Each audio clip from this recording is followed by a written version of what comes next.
Bonjour à tous et bienvenue pour une nouvelle mise au point. Avant de commencer, une toute petite annonce. Je vais essayer de changer un petit peu la façon dont je vais diffuser mes vidéos dans les semaines à venir. C'est-à-dire, je commence à me rendre compte que peut-être c'est pas simple pour vous de suivre les Herculogues si j'en sors un toutes les deux ou trois semaines. Donc, je vais essayer d'aménager un truc où, en gros, il y aura des périodes où je traiterai les Disneyphiles et avec quelques mises au point et des avis à tiède si besoin. Et puis, je ferai des périodes de temps en temps où je sortirai plusieurs Herculogues d'affilée. Donc, je vais essayer de faire ça comme ça. Et si je sens que ça déplaît, si vous voulez avoir un truc plus régulier comme on l'a fait, je reviendrai à ce qu'on avait fait avant. Quoi qu'il en soit, c'était pour vous prévenir. Commençons la mise au point. Vous avez sans doute remarqué que depuis quelques temps, il manque une vidéo à ma chaîne, le top 10 des femmes animées Disney les plus sexy. La raison en est que cette vidéo a été repérée par mon emploi, là où je travaille, où je touche de l'argent de façon plus conséquente qu'en faisant des vidéos, et elle a été assez mal prise, cette vidéo. Et pour éviter de futurs désagréments à ce niveau-là, j'ai été un peu obligé de la mettre en privé pour ne pas risquer de ne plus avoir d'emploi, tout simplement. Donc, le fait est, mine de rien, pour vous rassurer, que je pourrais normalement, avec l'emploi du temps que mon job me donne, vous remettre cette vidéo en public par petits laps de temps. C'est-à-dire par petites périodes au moins. Et je ne sais pas si jamais ça évolue de façon que je ne souhaite pas, vous la récupérerez définitivement. Le fait est que, mine de rien, ça me permet de parler d'un petit truc qui me caractérise un petit peu. Je suis pervers.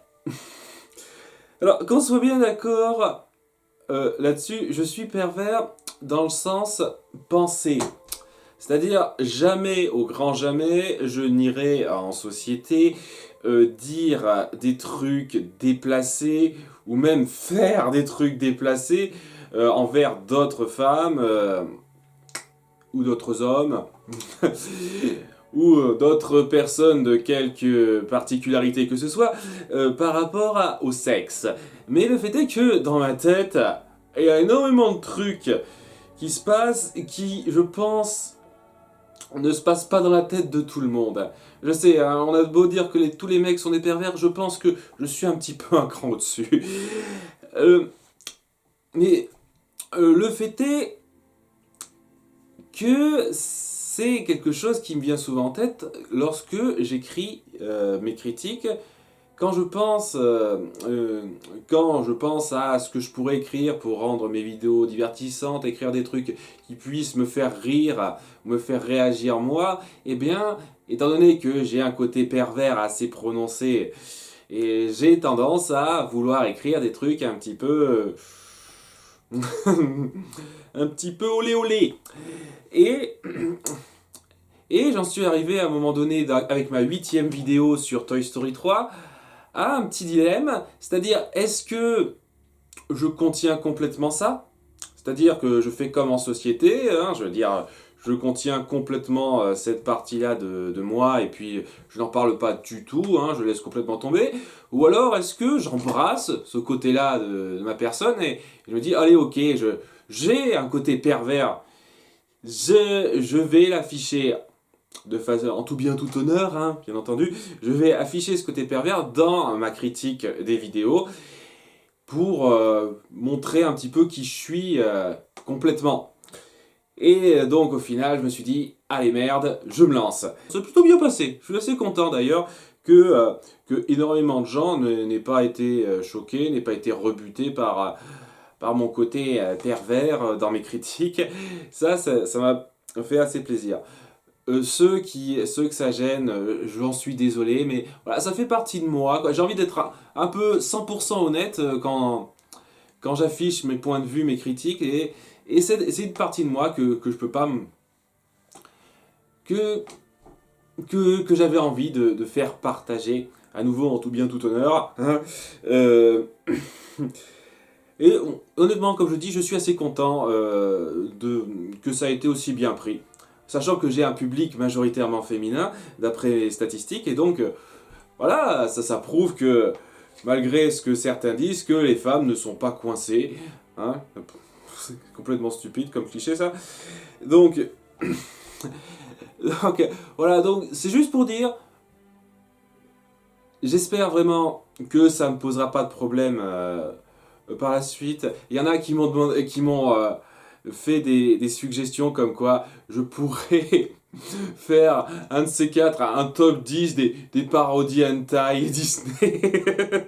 Non, j'oserais même pas le faire en vrai, mais bon, aussi, vu ce qui s'est passé avec le top 10 des femmes animées les plus sexy, je vais éviter d'être aussi direct, ne serait-ce que dans les titres ou dans le sujet central quoi, de mes vidéos. Je vais un peu éviter ça. Ou alors ce sera quand je serai complètement libéré des contraintes de, euh, de mon travail IRL. Quoi qu'il en soit, je sais quand même où poser mes limites. Et je pense que là, l'endroit où je me suis vraiment posé ma limite, où je me suis dit, ok, c'est vraiment borderline, là où j'irai pas plus loin, c'était dans Dumbo. Il y en a quelques-uns qui ont été choqués. La plupart des gens n'ont pas eu de problème avec la plupart des trucs que j'ai dites à ce niveau-là en termes de blagues un peu obscènes. Mais alors là, celle-là, elle en a fait réagir de trop. Donc ouais, c'est juste pour dire, ouais, là c'était... D'ailleurs, vous pouvez le voir à ma réaction, quoi, durant cette vidéo, c'était vraiment voilà, le limite, quoi. Je n'irai pas plus loin que ce niveau-là. Voilà. C'est pour vous donner une idée. Et ceux qui verraient ce genre de choses comme de l'humour bas de gamme, je trouve vraiment qu'on peut faire de l'humour fin et travailler autour de la perversité. Un de mes humoristes préférés, mon humoriste préféré, Raymond DeVos, a fait tout un sketch autour de la pornographie, sans être une seule seconde vulgaire, comme à son habitude. C'est pour ça que j'adore ce type, il arrive à faire rire en étant très fin et jamais vulgaire. J'adorais ce type, c'était vraiment une grande perte quand il est parti. Tout ça pour dire que mon but, c'est pas de chercher à choquer quoi qu'il arrive, c'est juste de faire partager 100% ce que je suis. Et ce que je suis, si je mettais pas de temps en temps en avant le côté pervers, ben je serais pas 100% moi-même avec vous. Vous l'avez sans doute remarqué, je suis un grand chipoteur. Le chipotage pour moi c'est un truc très intéressant parce que ça montre qu'on paye vraiment attention aux détails d'un film ou de toute autre œuvre qu'on a suivi. Et quand je vois des gens faire du chipotage sur tel ou tel truc, aller en détail sur des choses auxquelles on n'aurait pas forcément réfléchi à la base en regardant rapidement le film sans s'embêter plus que ça, moi je trouve ça très intéressant, je trouve que ça rajoute quelque chose de prenant qui vous happe bien dans la critique. Et c'est pour ça que j'ai toujours voulu inclure le chipotage dans mes critiques.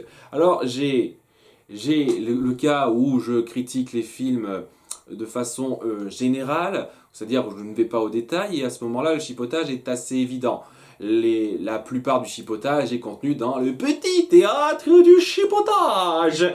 Et ça passe. En général, les gens n'ont pas trop de problèmes avec mon chipotage dans ces critiques-là. Par contre, il y en a qui ont pas mal de problèmes avec certains chipotages dans mes vidéos de critiques au détail. Et le fait est que ça m'embête un tout petit peu, que certaines personnes prennent mal telle ou telle critique. Par exemple, dans La Princesse et la Grenouille, il y a quelqu'un qui a insisté sur le fait que bon, c'est bon, hein, ils allaient pas être à poil à la fin, qu'est-ce que tu nous fais? Je veux dire, ok, je suis complètement d'accord, mais n'allez pas croire une seule seconde que cette critique, c'était quelque chose de puissant, un argument massu ou quoi que ce soit, c'était juste du chipotage. Bien entendu, hein, c'est pas, oh ouais, ce film, il était génial, mais putain, ils en sont pas à poil à la fin, ça veut rien dire, quoi, ça devient complètement à chier, non. Regardez, ça c'est un truc très important que je tiens à dire aux personnes qui ont tendance à pas très bien à pas très bien prendre certains points de critique dans une vidéo, essayez de prendre un petit peu de recul et de vous dire à tel moment, à tel passage, alors est-ce que ce type vient de faire une critique légitime ou est-ce qu'il vient tout simplement de faire un petit pinaillage histoire de faire rire? Si vous faites ça, vous offusquerez peut-être un petit peu moins, et même si vous trouvez que le pinaillage n'est pas drôle, vous le prendrez pas aussi mal que si c'était une grosse critique bien acerbe. Donc vraiment, essayez de faire la part des choses à ce niveau-là.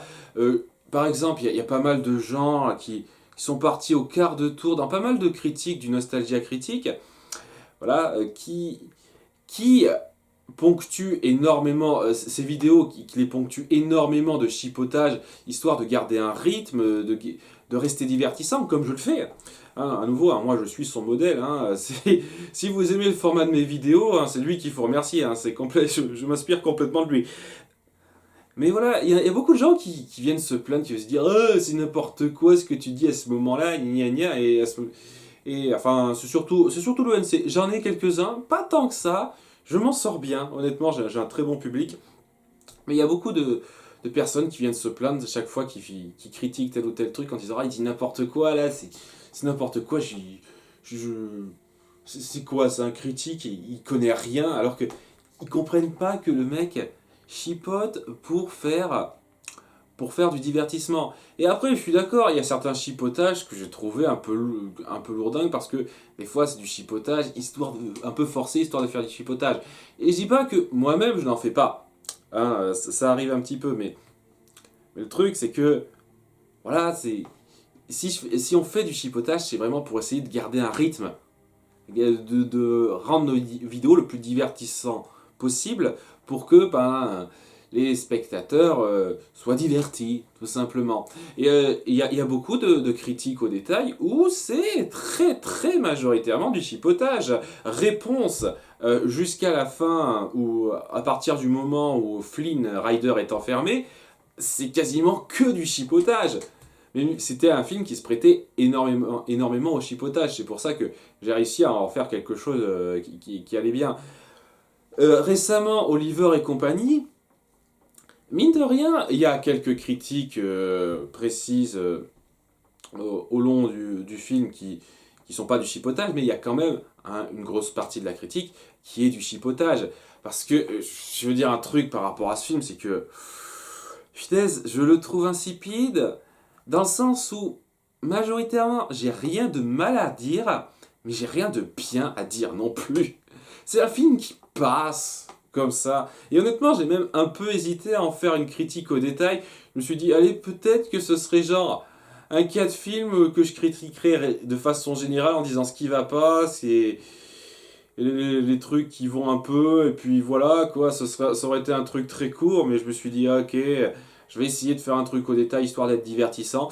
Et donc j'ai dû pousser pas mal pour faire du chipotage. Par exemple, on m'a repris sur le fait que oui, Oliver va pas manger des tomates puisque les chats sont carnivores. À ce moment-là, oui, vous avez raison, c'était un mauvais chipotage. J'ai essayé de... Mais non, voilà, qu'est-ce que vous voulez.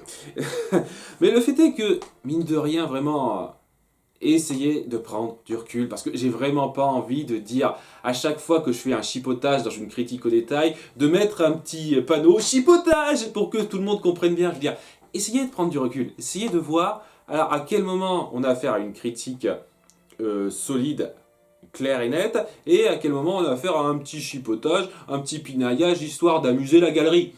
Essayez de faire la part des choses, vraiment, ça vous aidera à mieux comprendre l'intention d'une critique comme celle que je fais moi ou celle que fait le Nostalgia Critique et plein d'autres critiques YouTube qui font ça.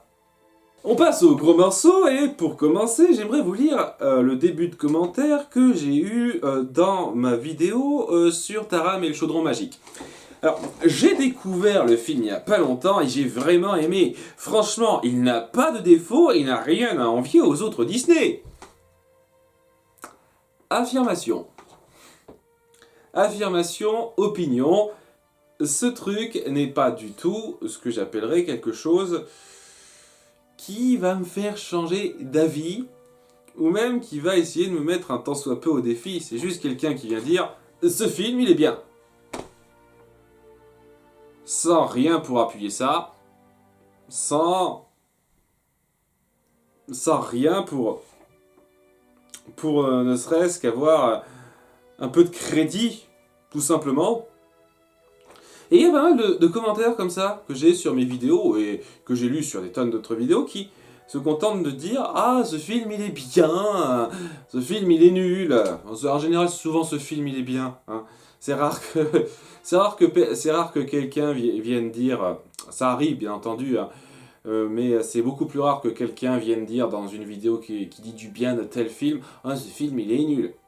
C'est tout. En général, les personnes qui essayent de dire qu'un film est nul, ils essayent de chercher les arguments.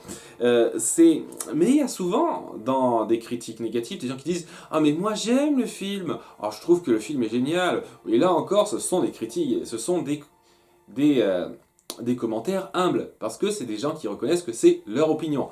Mais là, ça c'est un cas de commentaire pas humble, qui considère que, ben ouais, qui écrivent, parce que bon, hein, j'imagine que on a tendance à faire ce genre d'amalgame nous-mêmes, c'est qui écrivent directement « le film est génial ».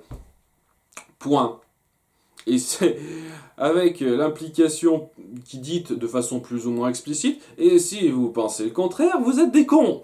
C'est plus ou moins explicite. Hein. Des fois, ils évitent ça, des fois, ils le disent clairement.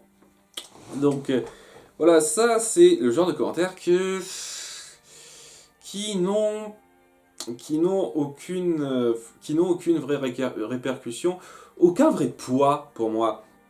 Et on a énormément de commentaires comme ça, hein, qui se contentent de dire j'aime ça, toi t'as pas aimé, mais moi j'aime ça.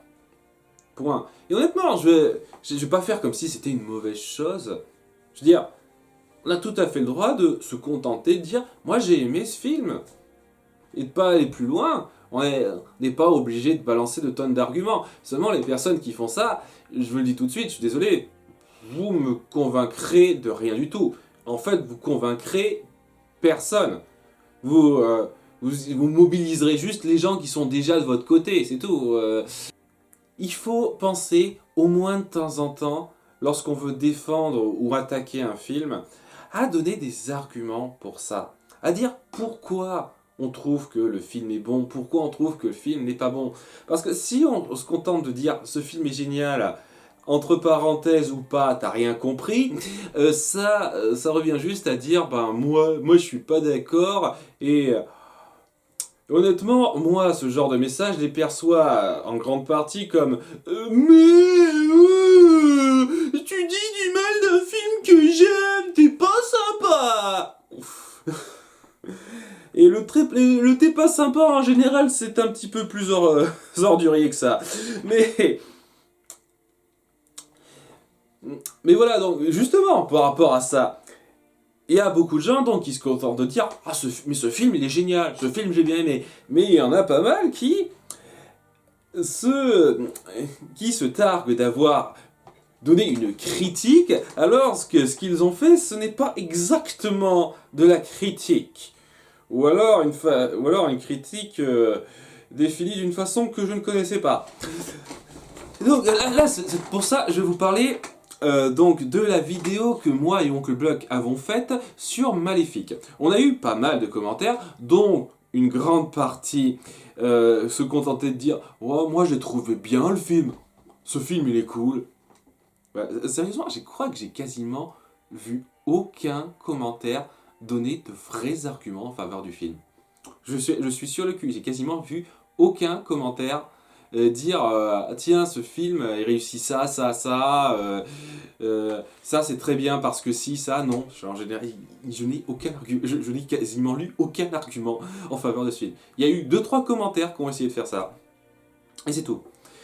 Et parmi ces 2-3 commentaires ne figure pas celui que je m'apprête à vous lire et qui s'est targué d'être une critique. Donc là, je vais vous le lire de façon précise parce que je ne veux lui rendre justice. Alors, je ne dis pas que ton jugement est mal fondé. On va revenir là-dessus. Des personnes qui n'aiment pas un film, c'est normal, mais là j'ai juste l'impression que tu n'aimes pas le film parce qu'il ne correspond aucunement à tes souvenirs du premier film. Donc ouais, déjà tu te contredis à la deuxième phrase. Donc, mon jugement n'est pas fondé, mais pour toi, je n'aime pas le film parce qu'il ne correspond pas à mes souvenirs du premier film. C'est bien de se contredire en deux phrases, mon gars. Sachant que, mine de rien, le type dit « tu, ton jugement, etc. » Mais à qui il s'adresse? À moi ou à Oncle Buck? Je veux dire, on est deux à faire cette critique. Pourquoi il parle à la première personne, enfin à la deuxième personne du singulier? Je ne sais pas. Je ne sais pas. Bon. Donc déjà, ça commence bien. Alors là, le paragraphe qui passe bien, pour moi, c'est « Personnellement, j'ai aimé cette nouveauté et cette manière de voir les personnages initiaux sous un angle différent. » C'est le truc qui se rapproche un petit peu de l'argument.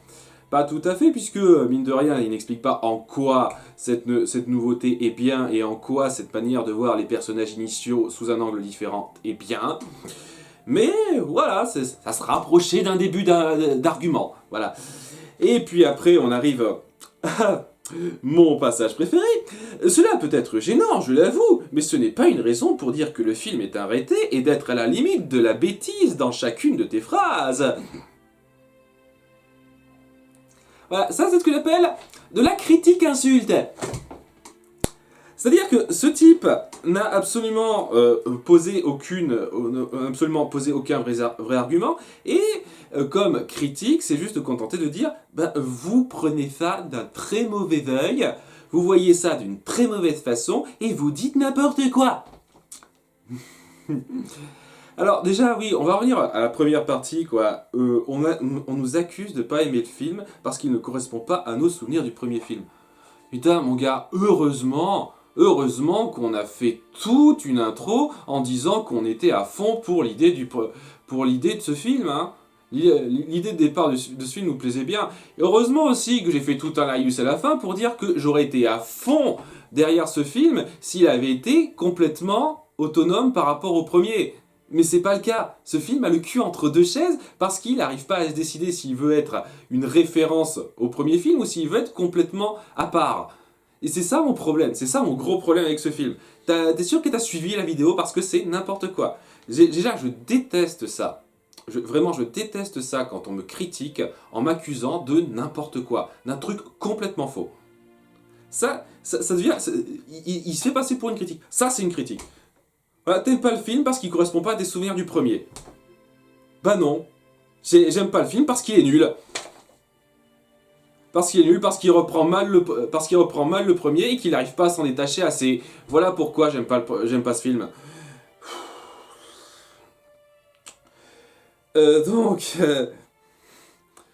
Voilà, et ensuite là...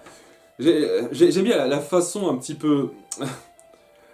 Il met un petit peu des gants pour dire qu'on est des cons en fait à la fin, hein, à la dernière réplique. Hein. C'est juste dire oh, cela peut être gênant, je l'avoue, mais c'est pas une raison pour dire que ce film est à rater et d'être à la limite de la bêtise. Je comprends que ça puisse pas vous plaire qu'on change votre petit film que vous adorez, mais c'est pas une raison pour dire des conneries les gars, hein. Arrêtez d'être bêtes.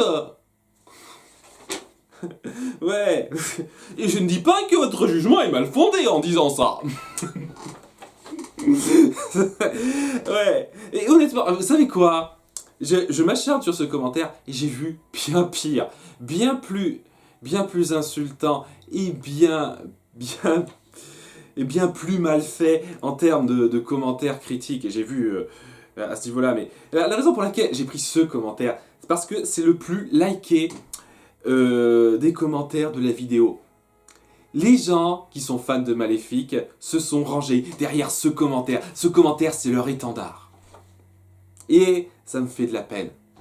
Parce que, je le redis, il y a, mine de rien, 2-3 commentaires qui ont essayé de donner de vrais arguments en faveur du film.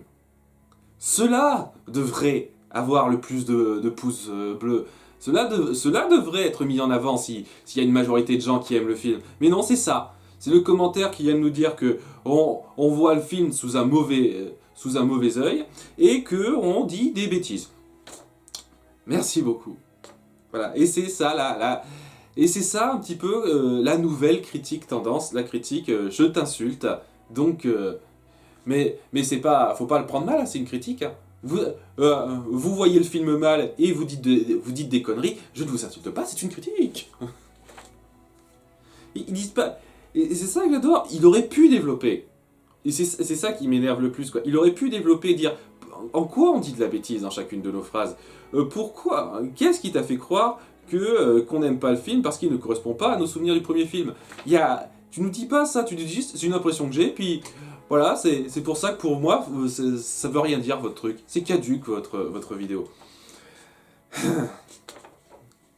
Voilà, donc je tenais à dire, je tenais à prendre ce commentaire, à le décortiquer, parce que pour moi, ça reflète tout ce que je n'aime pas dans la critique et le partage d'opinions maintenant sur les réseaux sociaux en règle générale. On ne cherche plus à faire des arguments. On ne cherche plus à faire des arguments. Maintenant, c'est juste à savoir qui va gueuler, qui va être le plus incisif. Alors, je sais que ça doit être en partie à cause de gens comme moi. Bon, hein, je pense, j'en suis pas un.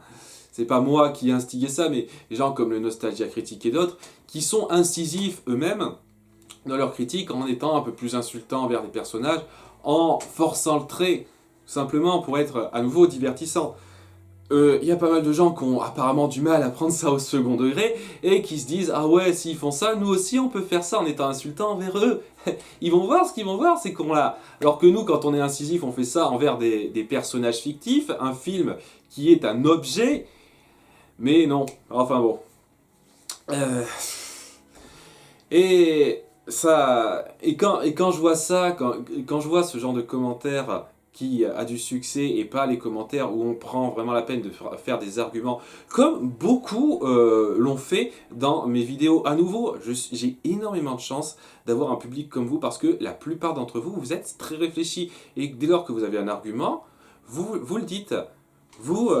Et j'ai énormément de commentaires comme ça qui sont très bons. Par exemple, il y a un commentaire que j'ai eu dans la critique de Peter Pan qui a expliqué pourquoi, selon lui, la réplique du père n'était pas mauvaise, ne gâchait rien, et au contraire, appuyait le message de fin du film.